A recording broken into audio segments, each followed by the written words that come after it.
se las debo porque no la encuentro.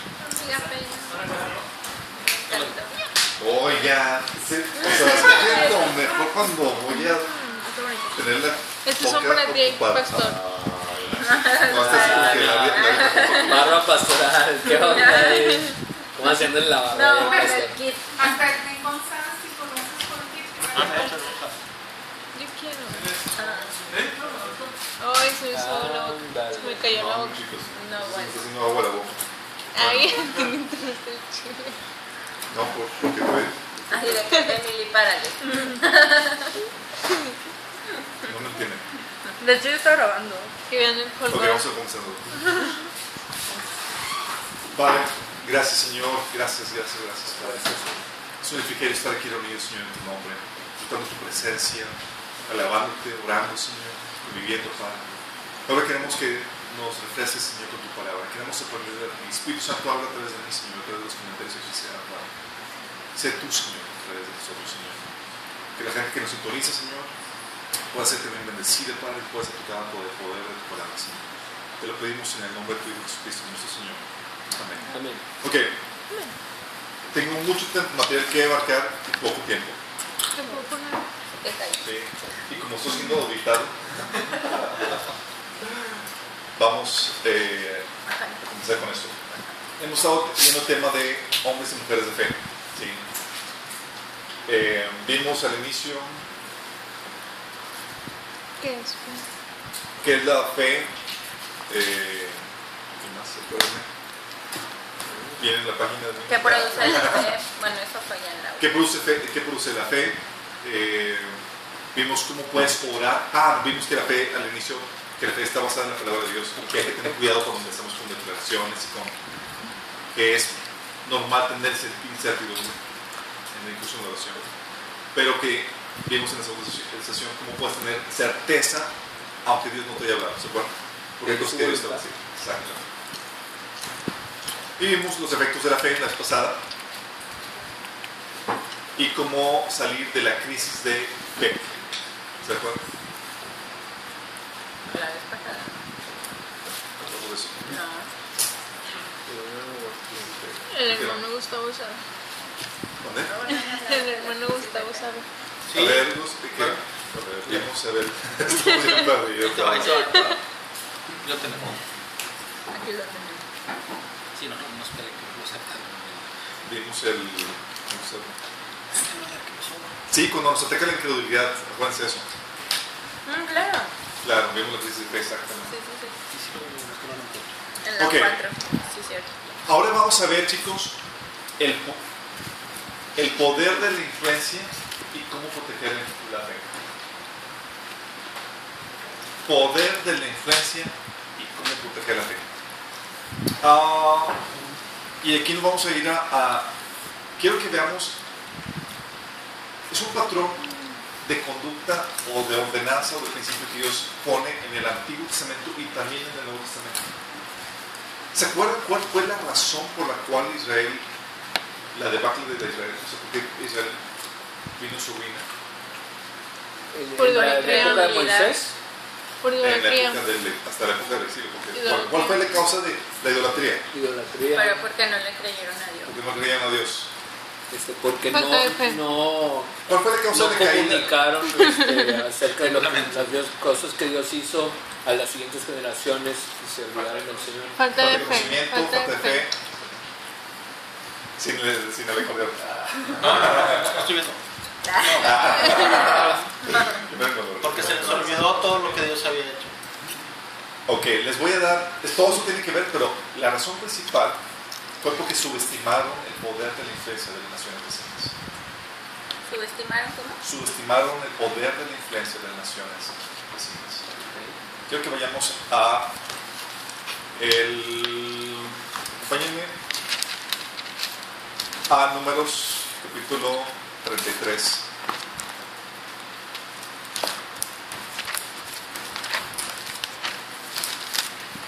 Números capítulo 33. Fíjate las instrucciones de Dios.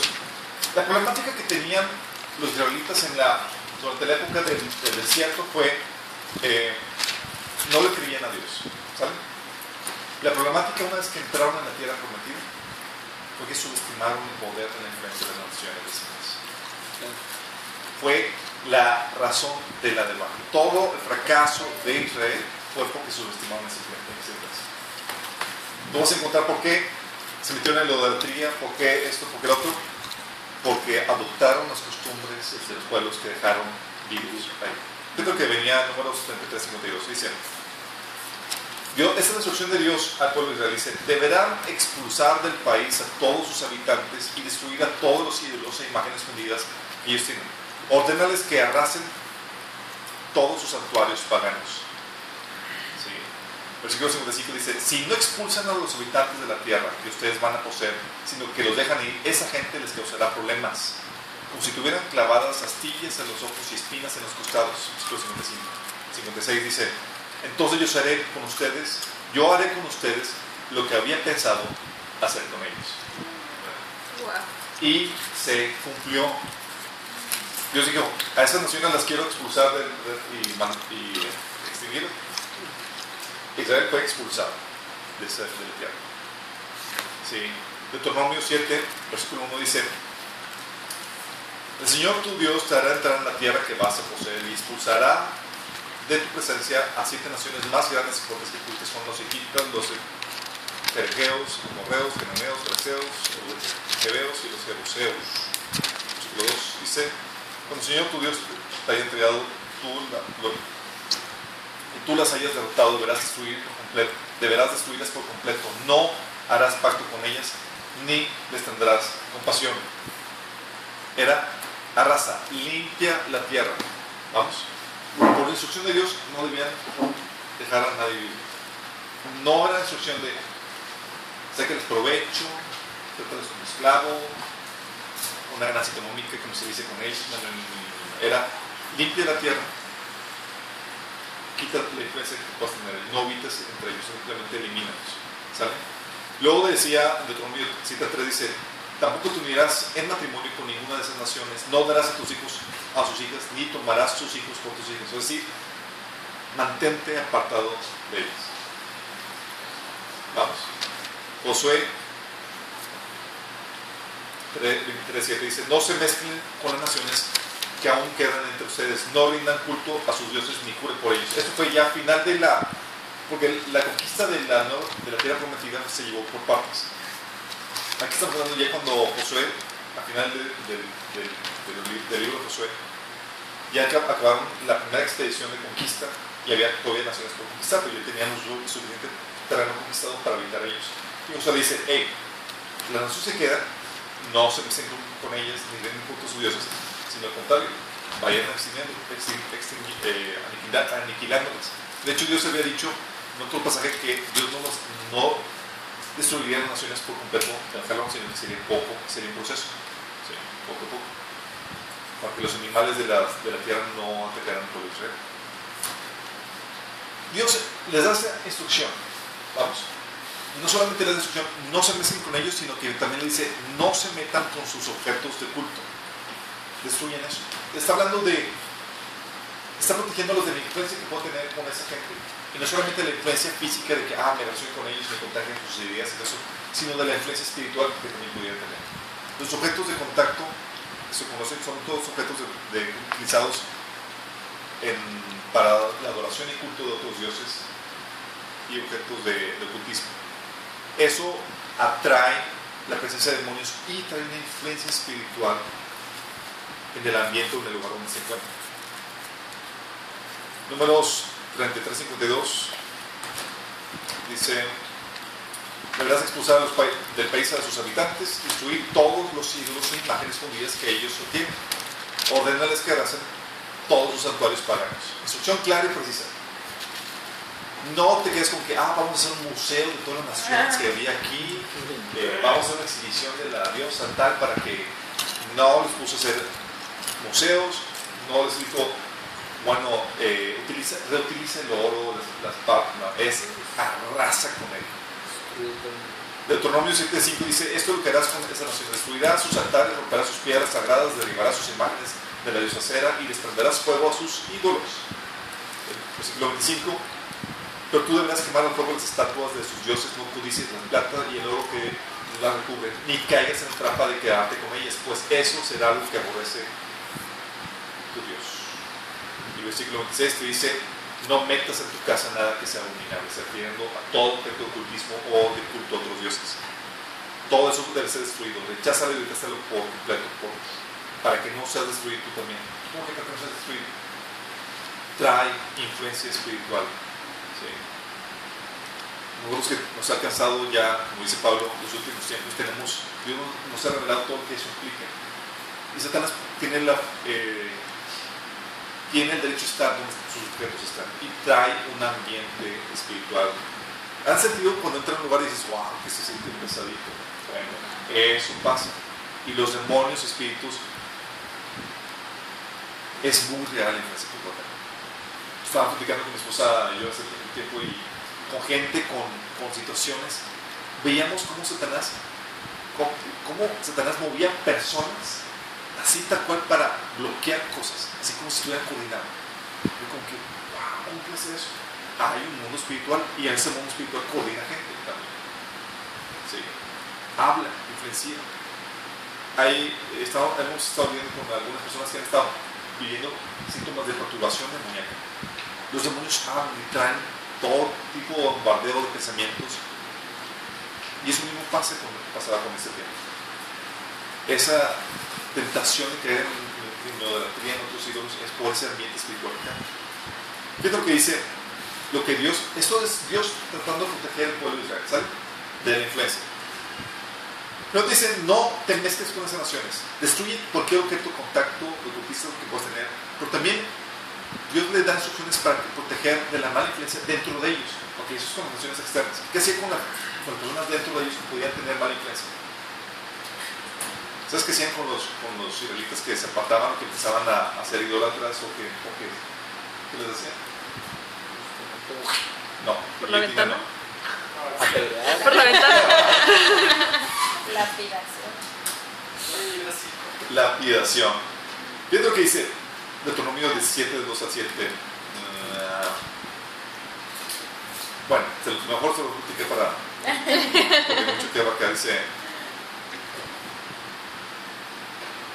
O por ejemplo Levíticos 20-27 dice: cualquiera de ustedes, hombre o mujer que sea nigromante, espiritista, o sea, será condenado a muerte, morirá apedreado y será responsable de su propia muerte. Deuteronomio 17, del 2 al 7 habla de cuando empiezan a adorar a otros dioses, apedreado también. Deuteronomio 21 dice: entonces todos los hombres de la ciudad lo apedrearán hasta matarlo. Así que extirparás el mal que haya en medio de ti, y todo Israel lo sabrá y tendrán temor. Fíjate el propósito de esto. El propósito era extirpar el mal que había dentro de ellos. ¿Por qué? Si se deja sin castigo, el mal progresa. Y aparte, era para que los demás experimentaran la influencia, el poder de la influencia. Una persona mala puede causar, como dice Pablo, un poco de levadura, leuda toda la masa. ¿Qué más hacía? Esto es con las naciones externas, eliminarlas. No tengas matrimonio con los dioses, elimina todo eso. A los israelitas que estaban entre ellos, que se apartaban, cuello. Así es. Fíjate que otras instrucciones Dios daba para protegerles o resguardarlos con una buena influencia. ¿Qué hacía? ¿Qué instrucciones Dios le daba a los reyes? ¿Sabías que había instrucciones específicas para reyes? Antes de que hubiera ningún rey. Sí, Dios sabía que iba a haber reyes. A los reyes viene en Deuteronomio 6, del 7 al 9, se le ordenaba al rey que escribiera una copia de la Biblia.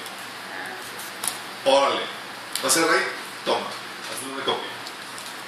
Y se le encargaba que la leyera todos los días. Es decir, devocional diario. Deuteronomio 6, del 7 al 9. Eso viene en 17 y 18. Así. Lo de la copia, 17 y 18. Ah, sí, el Deuteronomio. Deuteronomio 17 del 18 al 19. Exactamente. Sí, te dice: Cuando el rey tome posesión de su reino, ordenará que le haga una copia del libro de la ley que está en el cuidado de los sacerdotes levitas. En la versión Reina Valera dice que él lo hacía. Y el versículo 19 dice: esta copia la tendrá siempre a su alcance y la leerá todos los días de su vida. Así aprenderá también el Señor, su Dios, y cumplirá fielmente todas las palabras de esta ley y sus preceptos. Requisito para ser rey: devocional diario. Era el propósito de Dios resguardarlo de la mala influencia y protegerlo con una buena influencia. ¿Qué decía Dios a la etapa? ¿Qué hacía Dios? Instrucciones para las siguientes generaciones. Famoso Deuteronomio 6, del 7 9. Repite estas palabras de la ley cuando sales, cuando entres en el camino. Atiburra a la gente de la palabra de Dios. Sí. Si te das cuenta de lo que está haciendo Dios, como que está protegiendo así, como que los eliminas, quitas esto, pones esto, y todo resguardando la influencia que Dios quería tener en eso. Y luego otra parte también, otra instrucción para los reyes era que no tomaran a muchas mujeres, no sea que se extraviara su corazón. O sea, varias. ¿Cuál es el poquito. mandamiento violado por Salomón? Poquito nada más. Unos cientos de... 1000 mujeres. Ok. Las instrucciones claras, precisas, lugar para duda, no. Sin embargo, ¿qué fue lo que hace el pueblo de Israel? Oseas 17:3.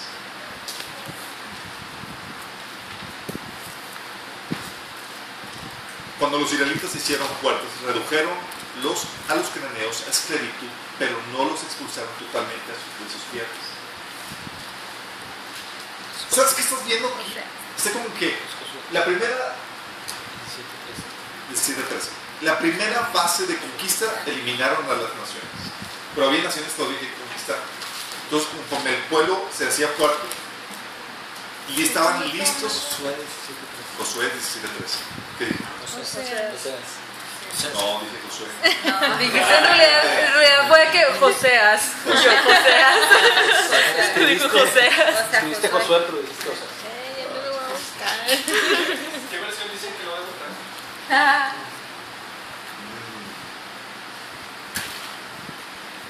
Jueces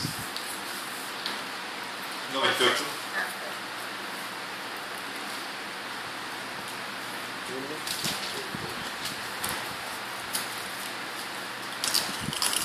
¿Ahí lo tienen? Jueces 1:28. Sí, 98, 30, 33 y 35. Dice: solo cuando Israel se hizo fuerte pudo someter a los cananeos a los trabajos forzados, aunque nunca pudo expulsarlos del todo. 33. Tampoco los de la tribu de Neftalí pudieron expulsar a los habitantes de Bet-Semes y Bet-Anat, sino que vivieron entre los cananeos que habitaban en aquella región. Sin embargo, sometieron a trabajos forzados a los que vivían en Bet-Semes y Bet-Anat. 35. Los amorreos también estaban decididos a permanecer en el monte Jerez y en Ayalón y en Salbín, pero cuando se acrecentó el poder de la tribu de José, los amorreos también fueron sometidos a trabajos forzados. ¿Qué hueso? No porque no podían sacarlos, simplemente porque implicaba hacerles guerra. Era como que, como buen judío, pues mejor le sacamos dinero. Sí. Fíjate la recriminación de Jesús porque se les apareció. Jueces 2, del 1 al 2. ¿Alguien lo tiene?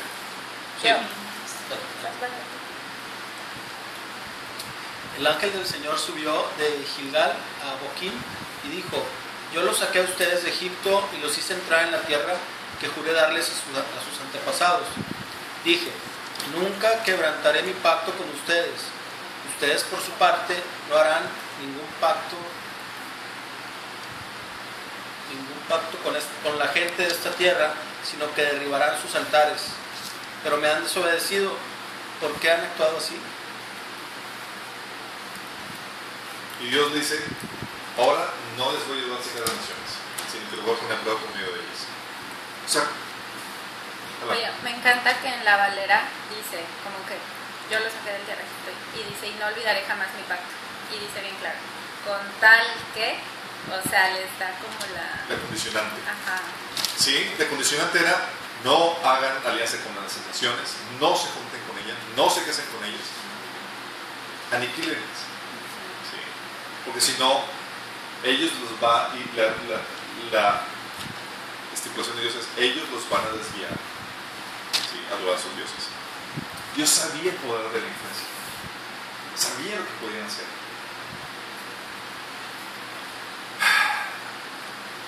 ¿Qué pasa? A partir de ahí, tú puedes ver en Jueces del 2, del 10 al 19, cómo muere la generación que se vio fiel al Señor y surge una generación que no conoce a Dios. Y como están ahí las naciones, empiezan a adoptar sus costumbres, empiezan a adoptar sus dioses, se empiezan a mezclar. ¿Qué es lo que dice 10 y 11? Dice: también murió toda aquella generación, surgió otra que no conocía al Señor, ni sabía lo que Él había hecho por Israel. Esos israelitas hicieron lo que ofende al Señor y adoraron a los ídolos de Baal, abandonaron al Señor todos sus padres que se había sacado de Egipto. O sea, adoptaron todas las costumbres de las naciones que estaban ahí. Consecuencia: derrota espiritual que se manifestó físicamente porque empezaron a vivir subyugados de la gente que tenían ellos como esclavos. Se hicieron poderosos. Toda la derrota, vivían problemados y derrotados a causa de la contaminación de las naciones vecinas. ¿Sí? Su derrota espiritual funcionó en la esclavitud de ellos.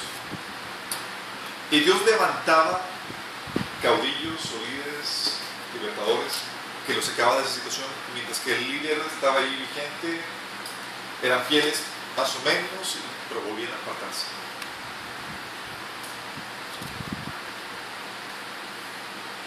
Poder de la influencia de Dios. Esas naciones, Israel se dejó de influenciar por ellos.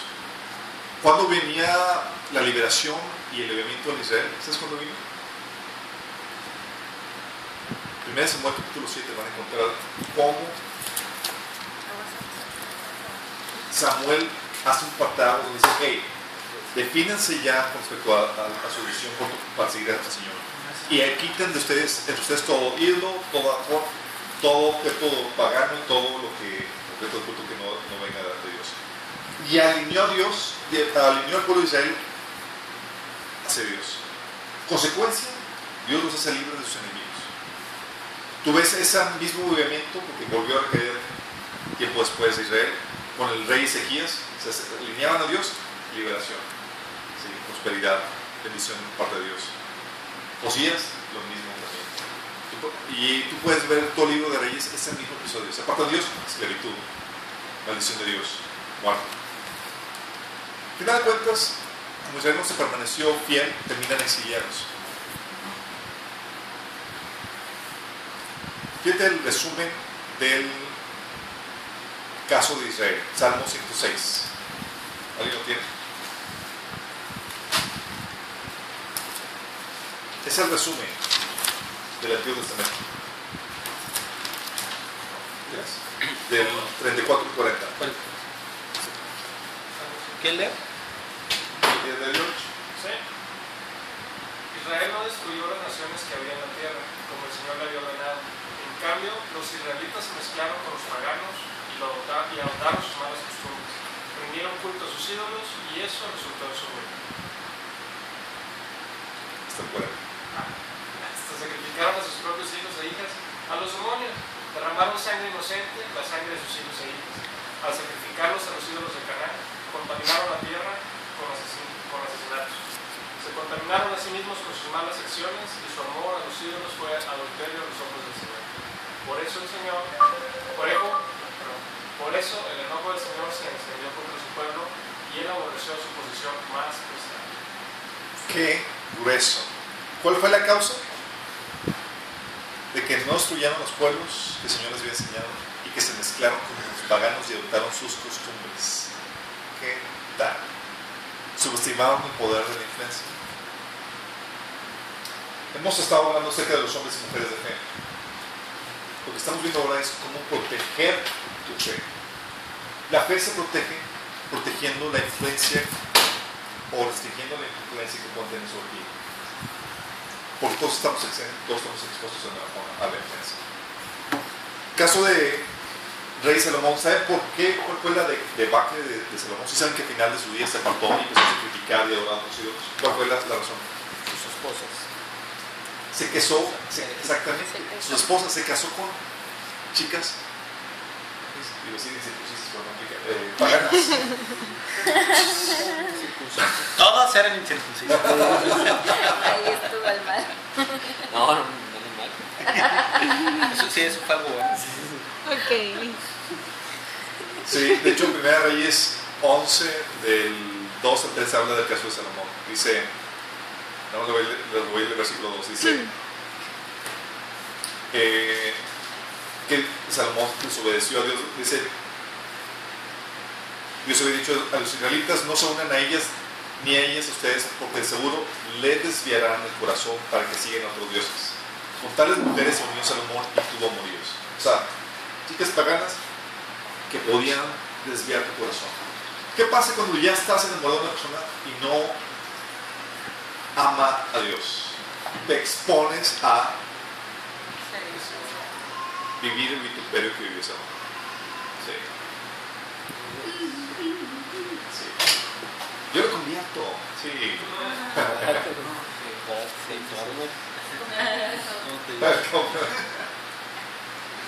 Sí. ¿Se acuerdan de Esdras y Nehemías?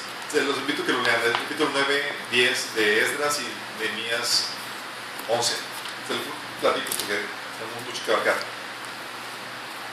Nada más imagínense, ¿cuál fue la razón del exilio que Dios nos mandó al destierro? Que se mezclaron, se dejaron influenciar por las naciones. ¿Qué creen que hacen primeros el remanente que regresa a la tierra prometida? Pues hacer el templo otra vez. Empiezan a trabajar todo eso y se empiezan a volver a mezclar. Y estos tipos nomás no entienden. Se entera Esdras de que se empiezan a mezclar y ya están casados con chicas paganas y toda la cosa. Y tal punto llega Esdras que se arranca el pelo, no sé si tú estás arrancando el pelo como de desesperación y la barba. Así de indignado estaba.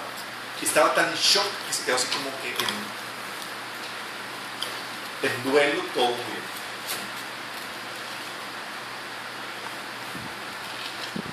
A final de cuentas, llama a Israel a que se arrepienta de ese pecado y les dice, hey, por esta razón fuimos exiliados y no entiendes qué hacer. E invita a toda la nación, a todos a que dejen a sus mujeres y aún a sus hijos. Sí, que obedecen a Dios en ese sentido. ¿Te das cuenta? Antiguo Testamento, el pueblo de Israel subestimó el poder de la influencia que pueden tener, y eso arruinó su fe y su fidelidad en Dios. Y dices, oye, pero en el Nuevo Testamento Dios no está exigiendo.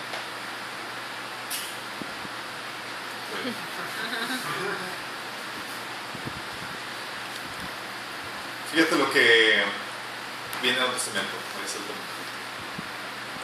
Nuevo Testamento hay un montón de pasajes que hablan acerca también de que quiere restringirte de la influencia que pueden tener personas en tu vida y en la iglesia. Pablo, hablando a los de Galatas, que estaban distorsionando o desviándolos de la fe, dice, un poco de levadura leuda toda la masa. Al principio, si tú dejas a gente ahí que está metiendo mala enseñanza, mala doctrina, te va a contaminar a medio mundo. Galatas 5:7 dice Pablo, o sea, ustedes estaban corriendo bien, ¿quién nos estuvo para dejar de obedecer la verdad? Hablando de la mala influencia que estaban ejerciendo. Sí, de hecho Pablo dice, ojalá se cortaran ellos no lo organizan, pero sí dice más fuerte. Fíjate lo que dice Pablo, era muy celoso en proteger la influencia que pudieran tener sobre la iglesia. ¿Se acuerdan de el caso de inmoralidad que había en la iglesia? ¿Qué instrucción da Pablo? El reino de Satanás. expulsen a ese hombre. Sea 1 Corintios 5:2. ¿No deberían más bien haberse lamentado, sucedido y expulsado entre ustedes al que hizo tal cosa? Entregarlos a Satanás. Entreguen a este hombre a Satanás para destrucción de su naturaleza pecaminosa, pide que sea salvo día del Señor. Entregar a Satanás es un término bíblico para decir expulsemos de la congregación.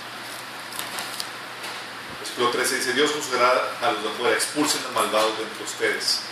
Una referencia al pasaje que leímos en Deuteronomio, donde dice que así extirparás el mal de Israel. ¿Qué estás viendo aquí? Estás viendo Dios cómo está protegiendo la influencia que pueden tener más personas dentro del pueblo cristiano. Medio radical, ¿no? Pero Dios no subestima el poder de la influencia. Nosotros seríamos mal si tuviéramos esa, si fuéramos tan inocentes como fue el pueblo de Israel, que no pasa nada, digo, todo esto muy firme. ¿Qué otro mensaje viene? 1 Corintios 5:11, donde dice: hey, donde dice: no se relacionen con nadie que llamándose hermano sea inmoral, avaro, idólatra, criminador, borracho o estafador. Con tal persona ni siquiera deben juntarse para comer.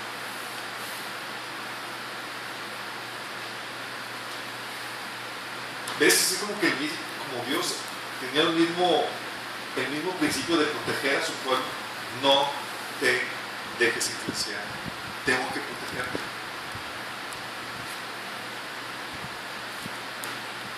¿Se acuerdan de en 2 Tesalonicenses del 14:15? Dice: si alguno no obedece las instrucciones que les damos en esta carta, denúncienlo públicamente y no se relacionen con él, para que se avergüence. Sin embargo, no lo tengan por enemigo, sino muéstrenlo como hermano. ¿Te das cuenta que está diciendo Dios? Hey, si no se está portando bien, toma medidas al respecto, no lo dejes como si nada, porque va a tener una mala influencia. 2 Timoteo 2:22 dice que hey, te juntes con los que de corazón puro invocan el nombre del Señor.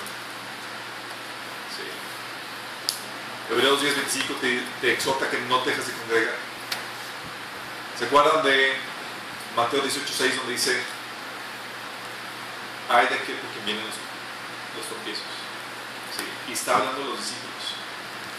Si alguno hace pecar a sus pequeños, que más le valdría que le colgaran al cuello una gran piedra de molino y lo dieran en lo profundo del mar. O sea, son palabras donde dice Dios: cuidado con que hagas o causes una mala influencia. Sí. ¿Se acuerdan que la instrucción de Juan, por respecto a los que no tienen tu misma doctrina, tu misma creencia? Dice: si es segunda de Juan, perdón. Segunda de Juan 1, ¿quién lo tiene? Segunda de Juan 1. Sí. Mirad por vosotros mismos para que no perdáis el fruto de vuestro trabajo, sino que recibáis un galardón completo. Al 10. Cualquiera que se extravíe y no persevera en la doctrina de Cristo no tiene a Dios. El que persevera en la doctrina de Cristo, ese sí tiene al Padre y al Hijo. Si alguno viene a vosotros y no trae esta doctrina, no lo recibáis en casa ni le digáis bienvenido. O sea, si alguno viene y no tiene esta doctrina, pinta tu raya, no le digas bienvenido. ¿Qué dice acerca de los que causan divisiones? En Romanos 16, del 17 al 18 dice: les ruego, hermanos, que se cuiden de los que causan divisiones y dificultades y van en contra de lo que a ustedes se les ha enseñado. Apártense de ellos. Más viendo cómo Dios va poniendo la misma protección a su pueblo, así como lo está haciendo el Antiguo Testamento. ¿Cuál fue el reclamo que Jesús le hizo a la iglesia en las cartas de Apocalipsis? ¿Se acuerdan? Vez tras vez dice: no obstante, tengo contra ti que toleras. Versículo 14. Versículo 15. Toleras a sí mismo a los que tienen tal doctrina. Versículo 20. Sin embargo, toleras a esa mujer que saber que se dice profetiza, claro.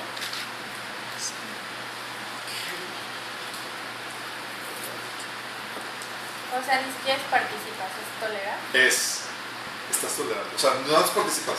Dentro de la congregación ni siquiera es, no, pues yo no hago lo que. No, es ni tolerar. Qué bien. 1 Corintios 15, 33 menciona, dice Pablo, que las malas compañías corrompen las buenas costumbres. ¿Qué está diciendo? Cuidado con el poder de la influencia. Aún los que pecaban, Pablo le daba instrucciones a Timoteo, repréndelos públicamente para que experimenten. Todo porque guardar la santidad y el buen ambiente, la buena influencia dentro de la iglesia. Fíjate lo que dice Tito 3:10. ¿Alguien lo tiene en la versión reina? Tito 3:10.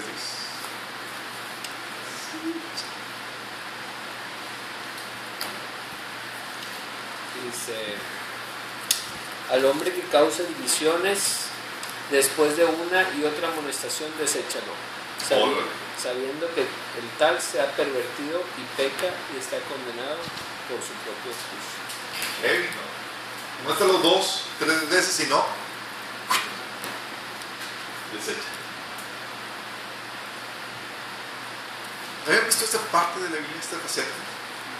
Porque hemos vivido en iglesias donde se acostumbra que no pasa nada, todos estamos bien, todo, chalala, todo eso. Sin embargo, Dios es celoso con respecto a la influencia que puede ejercer sobre ti. Y Dios quiere que tengas buena influencia. 2 Timoteo 14, 2 Corintios, 6, del 14 al 18.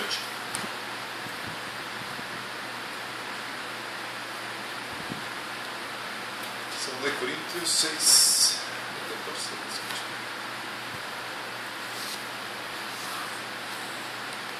Famoso, no os unáis en yugo desigual con los incrédulos. ¿Por qué? Mala influencia. Dios dice, no te fíes. Te pueden apartar de mi camino. Durmiendo con un enemigo. Durmiendo con un enemigo. No, pues eso ya es mucho. ¿Te acuerdas de que dicen, oye, pues es que yo ya me separé o estoy soltero? Sí, ya. Las mujeres que estaban ya en una situación donde podían volver a casar, Pablo le decía, tienes la versión de 1 Corintios 7:39.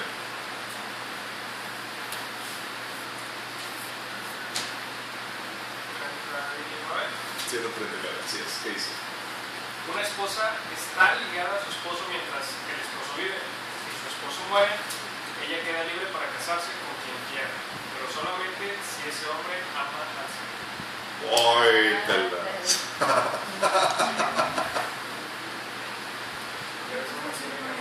Sí. ¿Cuál era? La otra versión dice, Con tal que está sea libre para casarse con tal de que sea en el Señor. Es lo que significa.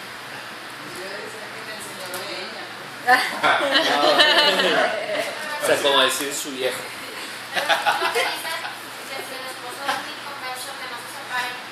Vamos para allá, sí, exactamente, esa es donde vamos a ver eso. Esa Vamos es allá cuando de la- tienes la decisión toda, que estás Ahorita soltero. vamos en la plática, vamos a construyendo la atención, vamos a llegar al clima y eso va a ser Ah, ya te lo aguanto. Efectivamente. Jesús cuando le decía a sus discípulos, hey, tengan cuidado con la levadura de los fariseos y saduceos, o sea, eviten la levadura. Y aún dices, oye, objetos de contacto y de cultismo, eso tienes que en Hechos 19:19 los convertidos se les instaba que quemaran todo objeto que tuviera que ver con brujería, ocultismo, adoración de los dioses. Sí, 19. Básicamente, como puedes ver en el Nuevo Testamento, al igual que en el Antiguo Testamento, puedes ver que Dios es celoso con la influencia que se ejerce sobre su pueblo. Y Dios resguarda la influencia que se puede hacer. ¿Por qué? Porque tu fe está en peligro. La misma causa que fue la perdición del pueblo de Israel puede ser también la tuya. Y hemos estado hablando de los hombres y mujeres de fe. Pero también tienes que aprender a resguardar tu fe. Y se resguarda protegiendo la influencia a la cual tú estás expuesto. Y hay muchos pasajes también en el Antiguo Testamento que dan muchas ordenanzas al respecto. Por ejemplo, dice Proverbios 24-21, no te juntes con los rebeldes. Poder de la influencia, lo mismo, recalcado. Proverbios 24:1 dice, no desees la compañía de la gente malvada. Proverbios 15:14, no alimentes tu alma de basura. ¿Alguien tiene una traducción viviente? ¿Proverbios qué? 15:14, está muy buena eso.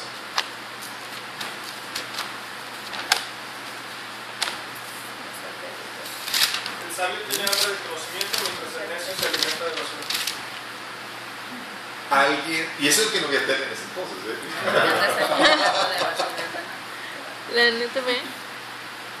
La nueva traducción que dice, en la nueva versión internacional dice, el corazón entendido va tras el conocimiento, la boca de los necios se nutre de tonterías. ¿Sí?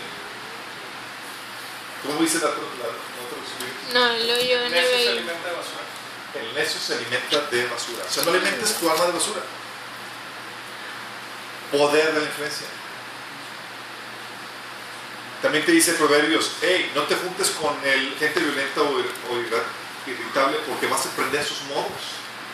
Poder de la influencia. Instrucciones a resguarda con quién te juntas. Proverbios 1:15, hey, no te juntes con los impíos, con los pecadores.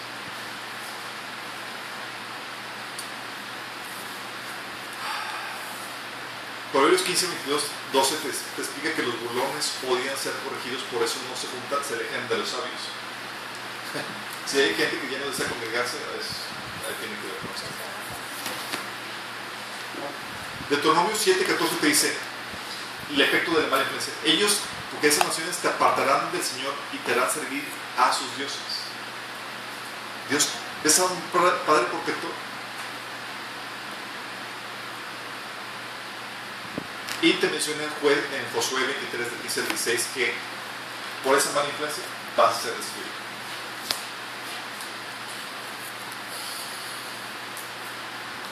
Ok. En el Nuevo Testamento puedes ver que esa misma protección contra la mala influencia es muy clara y Pablo la ejercía en la iglesia.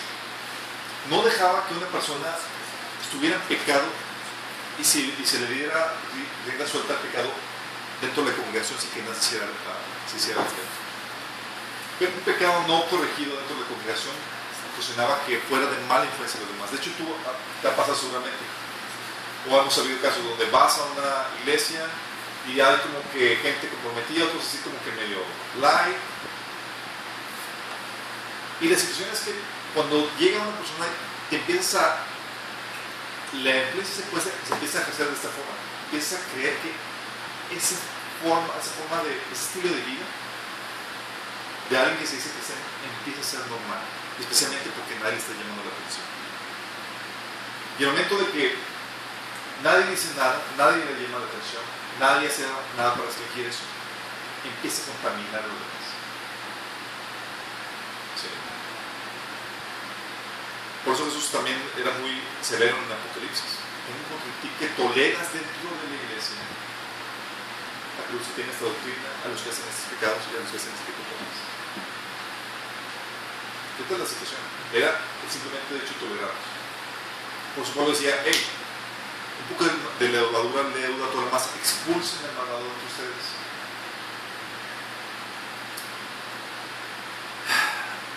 ¿Por qué? La iglesia, chicos, fue diseñada así como el pueblo de Israel en aquel entonces para que sea un lugar de refrigerio, de alimentar, para que te puedas alimentar. Fíjate lo que dice Salmo 1, del 5 al 6, dice: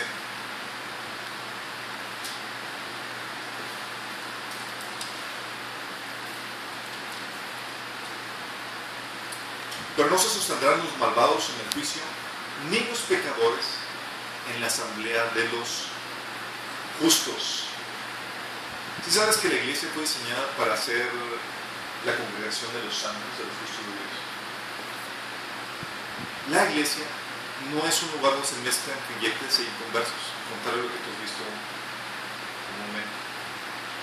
La iglesia es un lugar donde tú tienes el tiempo para reconfortarte, animarte en la fe entre ya creyentes. Como entonces no puedes invitar a personas no creyentes. Sí, puedes invitarles como invitados. Miembros solamente son los que han nacido en la vida y que están caminando con el Señor. Porque es un lugar donde se te quiere incentivar a ti a que camines con ese mismo compromiso con el Señor. No es para que, todo like, todo fluido, no es así. Hay un incrédulo, se le comparte, se le invita a que se entregue al Señor. Pero no podemos dejarte o dejarlo así, nada más, en el aire. Sí, tú está bien, no vienes aquí a escuchar y pasarte bien. No. Va más allá que eso. Entonces la iglesia no es así como para compartir el evangelio a la gente. No. La congregación no era para compartir. Tú lees el Nuevo Testamento, te encuentras que el evangelismo se hacía en las calles, en las plazas. La congregación era para los justos, a los santos. Sí, había casos donde oye, si llega un inconverso entre ustedes, cuidado con el don de lengua, no voy a pensar que sean todos un montón de locos. Pero habla de que no será convencido de pecado y se postrará en adoración a Dios. Sí, porque es la intención de traerlo, no nada más de que, sí, todo tranquilo, sin nada. Es un lugar de restauración, es un lugar de refrigerio, es un lugar de instrucción de la iglesia. La idea es que se te motive a ti y tú te incentives a agarrar con el testimonio y con lo que Dios está haciendo a otros cristianos para que tomes ese fuego para vivir en la santidad que Dios te quiere que vivas. ¿Cuál era la carga de Pablo? ¿Se acuerdan? Tengo todavía dolor de parto, decía Pablo, por ustedes hasta que los presente santos, puros, como una virgen para el Señor. Y Pablo tomaba muy en serio ese trabajo. El Salmo 33, donde dice cuán bueno y delicioso es habitar los hermanos juntos en la armonía, es un ejemplo del refrigerio y la restauración que Dios quiere hacer en el cuerpo. Tú disfrutas la convivencia, eso porque estamos todos en la misma sintonía. Cuando alguien está en otro canal, empieza a afectar.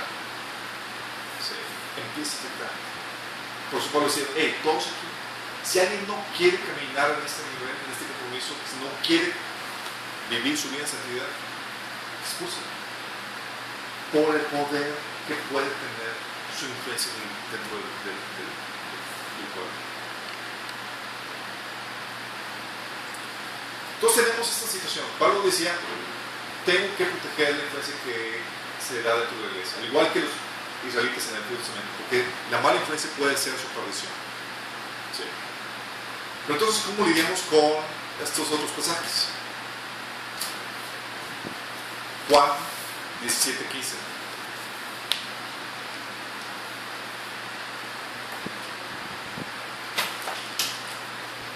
Dios quiere protegerte de la mala influencia. Vamos. Pero al mismo tiempo dice Juan 17:15, no te pido que los quites del mundo, sino que los protejas del maligno. ¿Cómo? O sea, el Señor quiere protegernos y aparte nos vas a dejar aquí. Como el mundo está atestado de mal. 1 Corintios 5:10 dice, por supuesto no me refería a la gente inmoral, cuando dice que se dejan de juntar con la gente inmoral, dice, no me refería a la gente inmoral de este mundo, ni los ahorros estafadores o idólatras. En tal caso tendrían que salir de este mundo. Te está diciendo, no te juntes con los idólatras, con los fornicarios, que se dicen cristianos, con los que no se dicen cristianos, con los que no son cristianos, pocas palabras, no tienes que contrato con Dios. ¿Qué onda con esto? Luego, Pablo le dice, si una mujer tiene un esposo que no es creyente y él consiente vivir con ella, no se divorcie de él. Señor, pero luego se me influencia. ¿Qué onda con eso? Es que al contrario, tú debes de ser influencia para esas personas. ¿Cuál es la diferencia? Tú debes ser influencia, pero ¿por qué no ser tú influencia también en los otros episodios? ¿Por qué no ser influencia al hermano que está en pecado y dejarlo todo bien en la casa? Es que ella es su marido, ¿no? Cuando ella conoció. Porque se supone que a ellos ya se les amonestó, no quisieron. Entonces, ¿por qué no jalas? Porque a lo mejor es que el Espíritu Santo se los va a dar. Dice que no sabe si por medio de ella va a ser santificado el esposo. ¿Sí estamos viendo la problemática? Ok, señor, dices que, por ejemplo, a la que ya quedó separada y que está libre para casarse, dice que se vuelve a casar con tal de que sea con alguien en el Señor. Vamos. Y aquí dice, hey, se casa con un incrédulo, no te separes. Pues eso, para hacerle testimonio para él. ¿Y por qué no todo el caso? Oye, ¿por qué se con uno cristiano para hacerle testimonio? Pero lo que pasa es que ese es un caso de una pareja que se convirtió, pero ya eran pareja. Y eran pareja. ¿Y por qué no el otro caso? No, pues ya tienes plena conciencia y no te puedes contaminar, pues. Pues sí, vamos viendo la situación aquí. Ok, la situación aquí, chicos, es la actitud de la situación. Te lo voy a poner de esta forma. ¿Se acuerdan en el Antiguo Testamento con el pueblo de Israel? Mientras que el pueblo de Israel estaba con una actitud de conquista, estaban resguardados, están protegidos de una madre que se puede tener de la nación vecinas. Es como que, ok, te dejo ir por mientras, pero te voy a conquistar. ¿Vamos? Okay. En el Nuevo Testamento es la misma situación.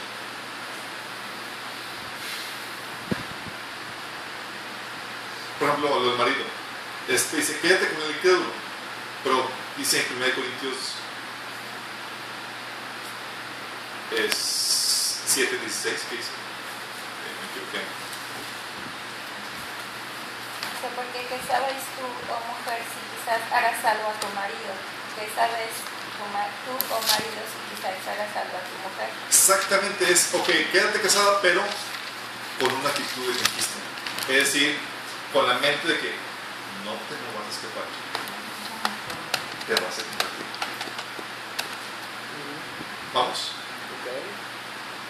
A ver, y entonces, ¿por qué cuando está separada y que tiene que escoger a un hombre, por qué no también? Vamos para allá. Sí, vamos para allá. La vida.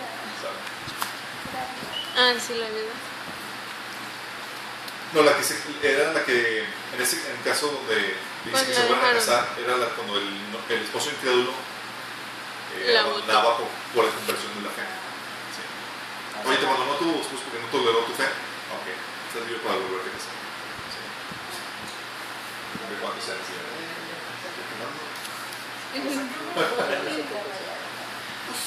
Ok. Y luego ves esa situación de conquista, es, ok, estás casado, no te separes. Lo que está diciendo Pablo es, estás en una situación donde ya estás casado, aprovecha y Dios te va a dar una gracia especial para que testifiques a tu pareja. ¿Sí?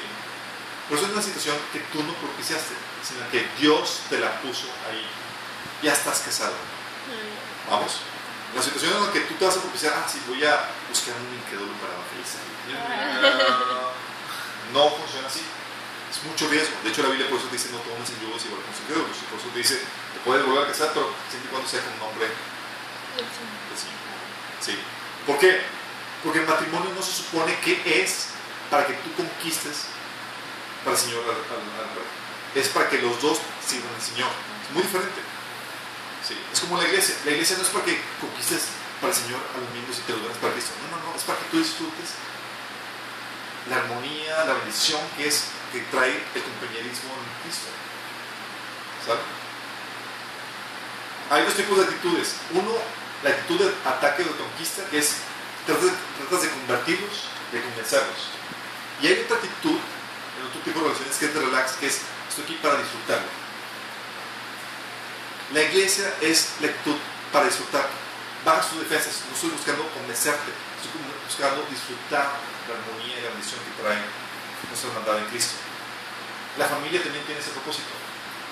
Es baja las defensas y estoy aquí para disfrutar la relación, la armonía que se genera en una relación matrimonial, la bendición de poder trabajar juntos. Sí. ¿Tú cuál es la diferencia? La diferencia es la actitud de ataque de conquista que generas. Por ejemplo, Juan 17, donde Dios dice, Jesús dice, no te pido que te quites del mundo. ¿Por qué? Porque como tú me enviaste, si como tú me enviaste al mundo, yo los envío también al mundo para que ganen almas, para que conquisten, para que sean luz.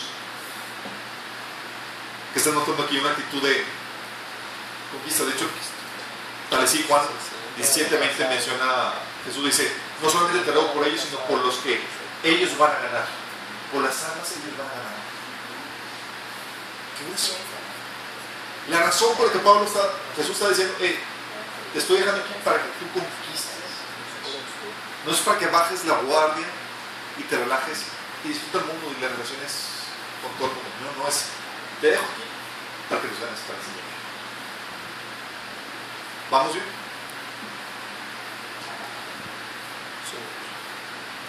Es una labor de conquista, de evangelismo y también profética. ¿Saben por qué odiaban la gente a Jesús?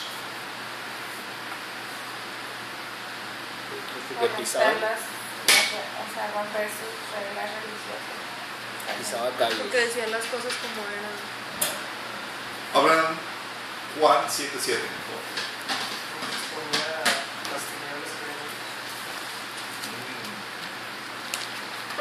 Vamos bien.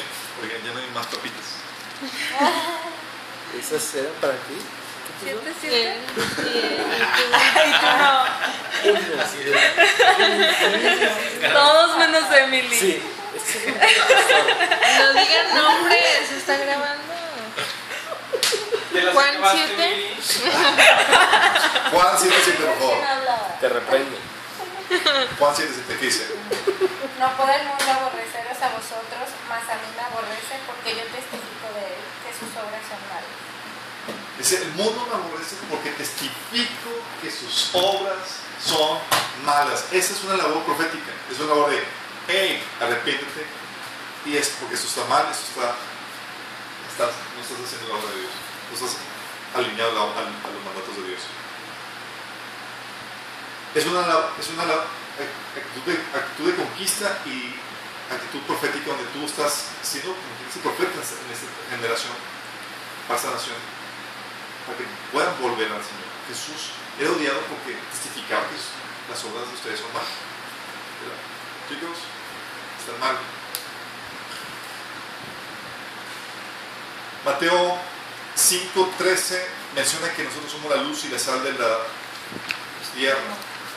¿Qué hace la sal? ¿Saben que antes de que hubiera refrigerador utilizaban la sal para conservar los alimentos y no se pudieran? ¿Ven eso? Salaban la carne y lo guardaban. Ya me puedo guardar el refrigerador. ¿Sí? Salaban los alimentos para que no se echaran a perder, y era lo que permite que salga. ¿Quieres compartir algo? Sí, mejor ahorita. No. Así, por su nombre.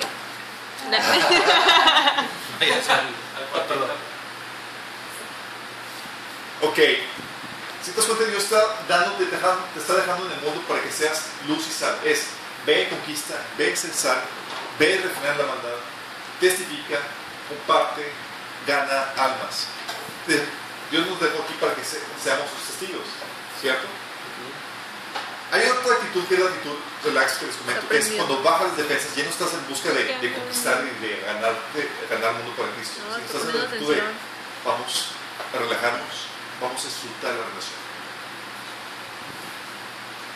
Eso que se menciona en Salmo 133, donde dice cuán hermoso es estar los hermanos juntos en amor. Vamos a disfrutar la relación. Ya no estoy con actitud de voy a ganarte para Cristo, voy a disfrutar la relación que tenemos. Es muy diferente. ¿Sí? Es la actitud de donde estás abierto a recibir, sí, indiscriminadamente. Es como que, yo sé que es una persona de bendición y puedo recibir lo que me está dando. No tengo que estar alerta y a la defensiva. Sí.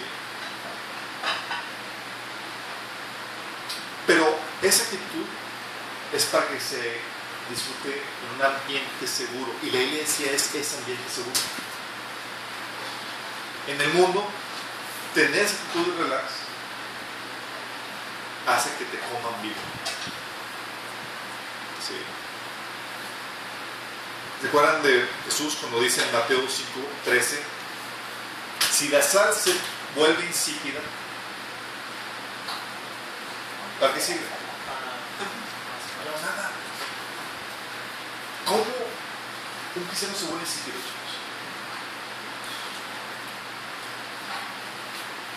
Por 5 puntos. Cuando se vuelve relax. Cuando se vuelve relax. De mis papas.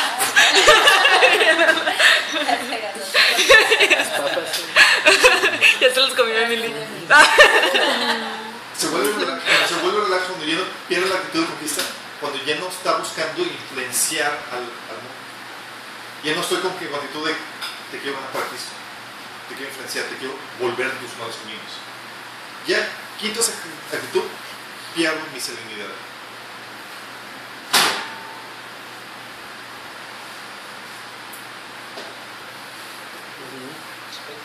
¿Está bien? ¿Está muy bien?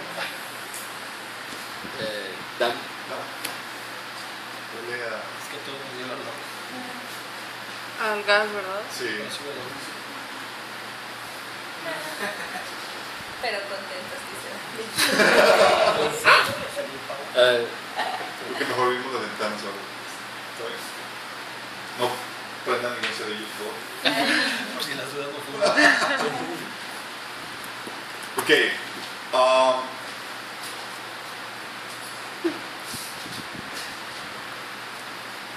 Eso pasa cuando te vuelves relax. Ya no estás buscando conquistar. Y cuando ya estás, pierdes tu actitud de defensa, te empiezan a comer vivos. Tenemos en esta situación el mundo, por ejemplo, que está entrando, no sé si escucharon, dices, toda la influencia del mundo en la iglesia.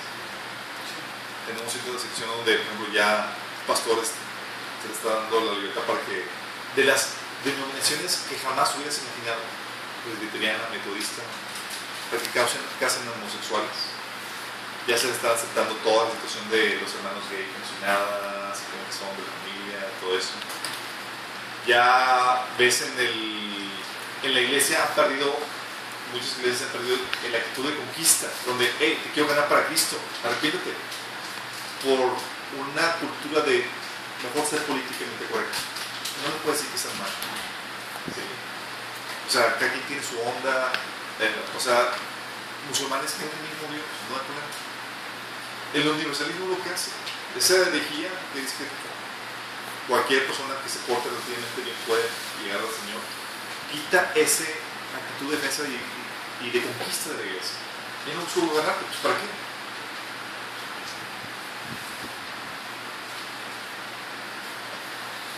Empiezan a cambiar la actitud de la iglesia, ya no es por ganar almas y conquistar un mundo caído. Ahora vamos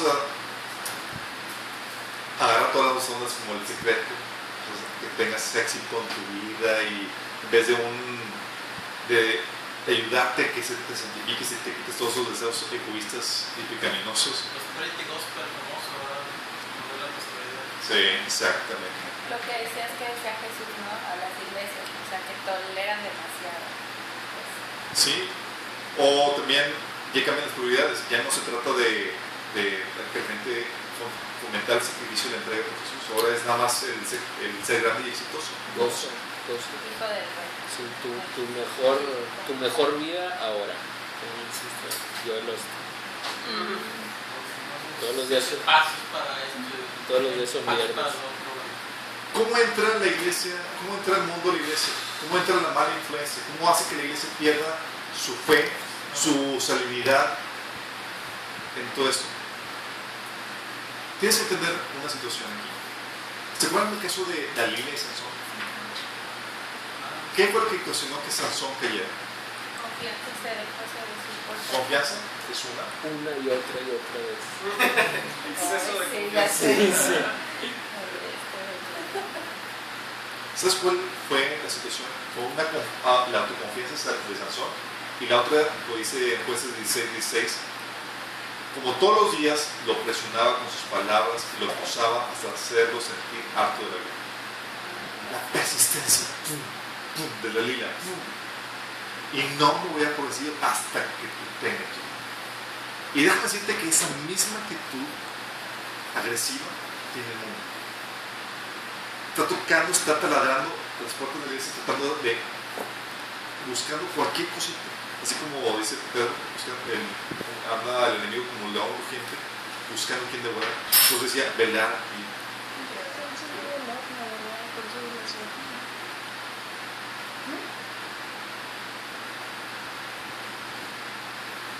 y la autoconfianza de Sansón.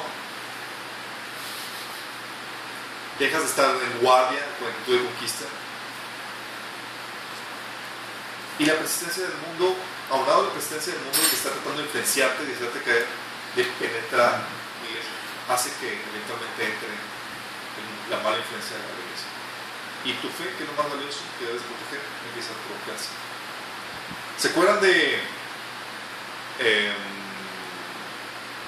Mateo 24:43, donde dice: si un dueño de la casa supiera a qué hora de la noche va a llegar el ladrón, se mantendría despierto para no dejarlo forzar la entrada?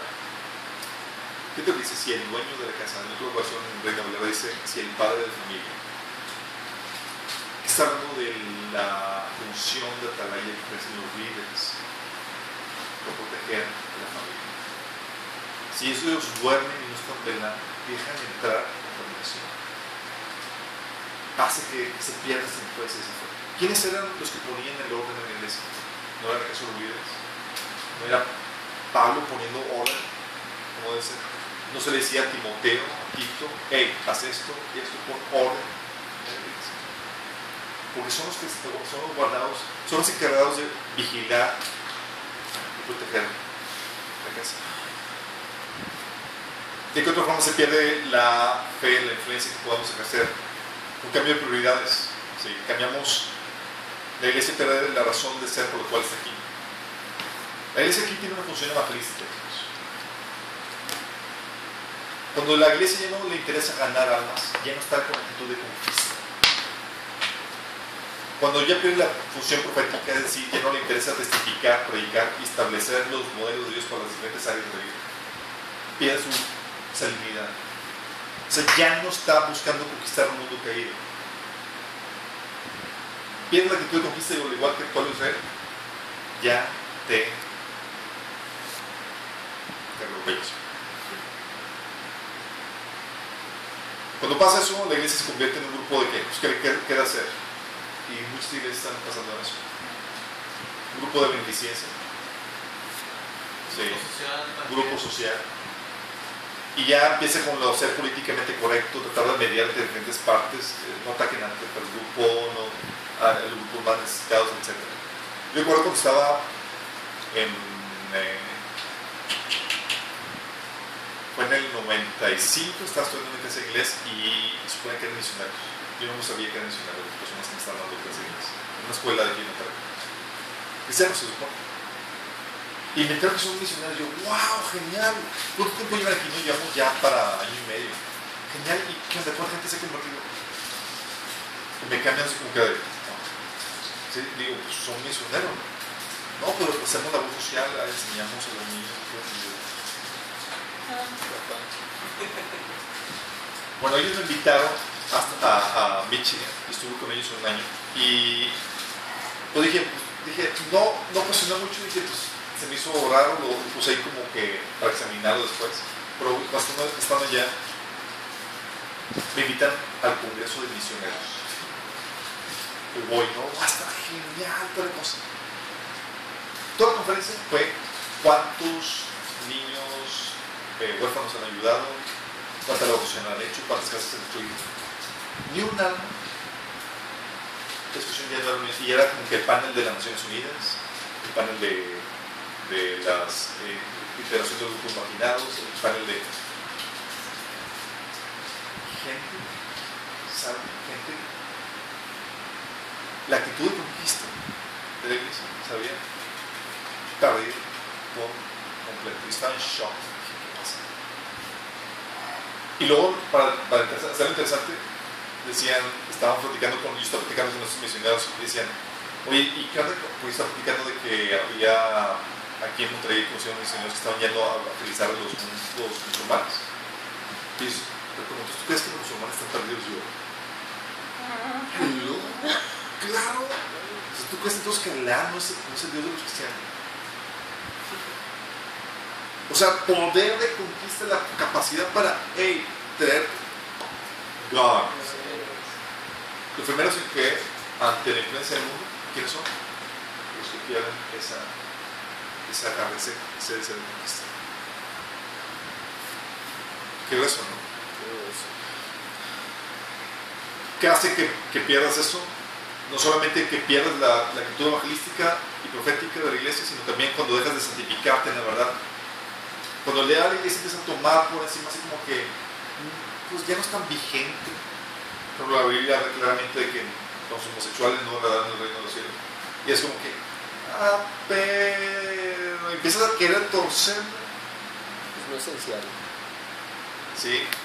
Jesús dijo, Padre, no te pido que los quites del mundo, sino que los santifiques en tu verdad. Juan 17:7. ¿Sí? La única salvaguarda que tenemos para que el mundo no nos influencie, sino que nos podamos influenciar el mundo, es la palabra de Dios. Tú le dejas de tomar en serio.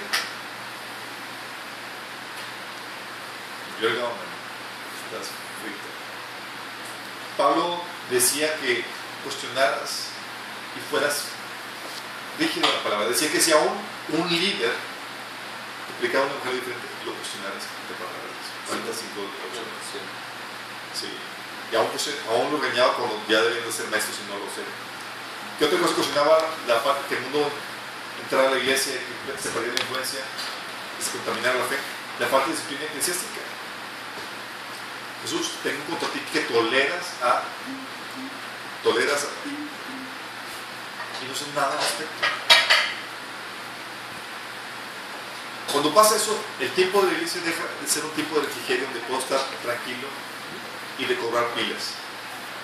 Y te entras a la defensiva porque alguien puede salir con alguna soncería, una tontería, una herejía y o alguna cosa que tengo que estar alerta. Y no a la intención de la iglesia. O cuando también deja de ser un refrigerio la iglesia y se convierte en un tipo de liturgia. Ya no hay compañerismo, ya no hay esa retroalimentación.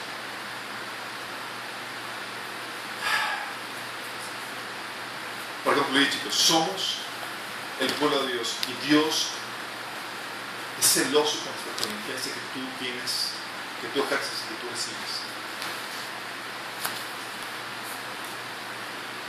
Tú debes de ser muy cuidadoso con la gente con la que te juntas.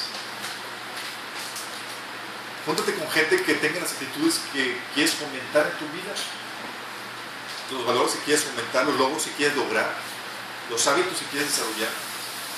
Oye, ¿quieres servir al Señor y extender su palabra? Júntate con la gente que tenga la misma actitud, la misma pasión.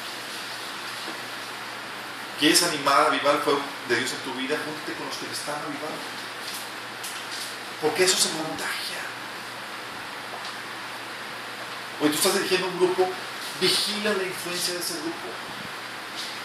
Porque si tú dejas manzanas podridas, van a empezar a pudrir el resto. En base a este principio de influencia, tú debes escoger qué iglesia asistir, qué amistades, qué socios, la escuela de tus hijos, los amigos de tus hijos, los programas que ves incluso. Porque si tú tomas una actitud relajada donde ahorita no puedes ir al cine con una actitud relajada, no puedes ver ningún programa de televisión con una actitud relajada, tienes que tener una actitud de analizarlo y de defensa. ¿Qué mentira me quieren meter? ¿Qué actitud me quieren medir? Porque si tú vas con una actitud relajada, voy a disfrutar, relajarme, a menos que sea algo que sepas que ya es mío. ¿Sí? Pero mientras no puedes darte ese privilegio. La gente que no tenga esto, ¿sí? con el cual no puedes estar relajado. O son tu mercado meta para influenciar, o simplemente para lo que vemos. Pero la Biblia te enseña claramente que o tú los conquistas y estás con la actitud de conquistarlos para el Señor, o ellos te van a conquistar a ti.